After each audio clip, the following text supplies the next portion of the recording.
So basically there are many reasons that make Genshin Impact one of the most successful gacha game there is, and one of those reasons are its features. But yeah, still there are some things, items or characters which I think could have been better or even replaced. So yeah, in this video we'll look at 10 things that needs to be replaced or get fixed. So yeah, before starting off this video, I want you guys to like this video and subscribe this channel. So at number 10 we have the magical crystal. So the most worthless resource currently in the game are these magical crystals. Is it just me or are they absolutely pointless? The only use that I am aware of, combining them with resins to make gems for weapon ascension. Now definitely who in their right mind would actually do this with the shortage of resin? I guess if you are not a free to play player just like me, then I think you can spend them on magical crystals, considering that magical crystals don't even appear in game until you reach a certain level, and you would think that they would have a special value like 10 of them,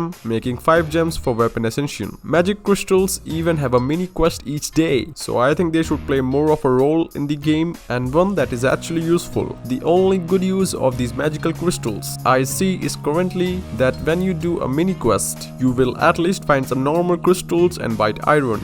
And let me tell you, both of them are far more useful than magic crystals. Why waste the time adding a resource that the overwhelming large part of the community won't even use? So to be fair, you can at least destroy them for literally nothing in return, or use them in the parametric transformer for a chance to obtain some character elemental crystals for ascension level. You can't trade them for moras, contrary to artifacts, which I don't recommend you anyway. At number 9 we have the mailbox. So the mailbox does not offer any useful things in the game. Well, I'd expect it not to have any function at all, like the other furnitures that are meant to be pure aesthetics. Well, there are only a few furnitures with a function. Everything besides this mailbox offer cool features. But yeah, we can say it's a cool bonus, but it's not really more helpful than the other functional furnitures. At number 8 we have the ladder. Well, I mean, I don't see the point of using them in the game if they just basically act the same as flat walls, since most of the time they are short and connects to a platform that could be a rest stop that has yet another ladder. I just thought of this as I was climbing walls once again. To be honest, I'm not a big fan of climbing walls in Leeway, and realized how useless ladders were in the game, aside from making it a little more realistic, at least visually. Honestly, a good idea is to make ladders take no stamina, and the speed of climbing should be increased on the ladders. Then definitely it will give us a reason to use them and will flavor the experience. At number 7 we have the souvenir shops. So the most useless traders in game for a year now is, I guess, these shops, cause they never refill their stocks except Mora. These shops had their stocks only once in the entire game, till this date of course. Also, this shop requires the area specific sigil like Animo, Geo and Electro currently for item exchanges. Well, they are acquired by exploring and opening chests, and once you have done exploration they don't respawn. Well, it makes sense if these sigils don't respawn, there's no need to refill the current shop. But for how much longer? Until the unknown god is defeated, or until Ether or Lumion becomes the new Archons? Just refill your stocks in the next update. At number 6 we have the bell. So well, the bell is one of the worst, if not worst, than useless claymore that you can find in the game. Well, claymore characters dish out mind-blowing damage numbers that are unrivaled by their peers. Well, most weapons carry either an attack percentage or crit rate or physical damage. These stats are necessary for claymores, but the bell contains an HP percentage as the main stat. This fact alone makes it a horrible weapon that cannot be paired with DPS claymore users. Literally any other claymore is better than this, and this makes the bell the most useless weapon in the game. Number 5 hunting traps. Well, the hunting trap is not a craftable item, so it is only possible to obtain 2 traps, and yeah, it is not necessary to utilize this item to complete the quest Wolf's Territory, and yeah, you can use them to kill multiple boars with one hunting trap if done in quick succession of course. The player still acquires 2 raw meat for each boar they killed, but I don't think most of you guys even used it till now. I mean, it's still there in my inventory and I never used it. I mean, come on, I don't need a trap to kill boars, but yeah, if it were a craftable item, then I guess this trap could have been more useful. Number 4 Wanderer's Advice. Well, yes, I know most of you guys use this, and I use it too, but the thing is, its XP is good for leveling up new characters, but as soon as you reach AR 30 or 40 plus, or your character level needs to be increased. Then I guess you'll realize that hero's wit and adventurer's experience are more important, cause they provide 5000 to 20,000 XP. Plus the wanderer's advice is rare and it's not very easy to farm them. I'm not saying that nobody use them, but yeah, I think it's not much more usable as compared to the hero's wit or the adventurer's experience. At number 3 we have Amber. So Amber is a pyro bow user who is issued to the player's roster almost at very beginning of the game, and among the community she is considered one of the most useless characters in comparison with other characters. Well, for more than 4 months one of my friends played exclusively with Amber. He was able to pump her to maximum level 90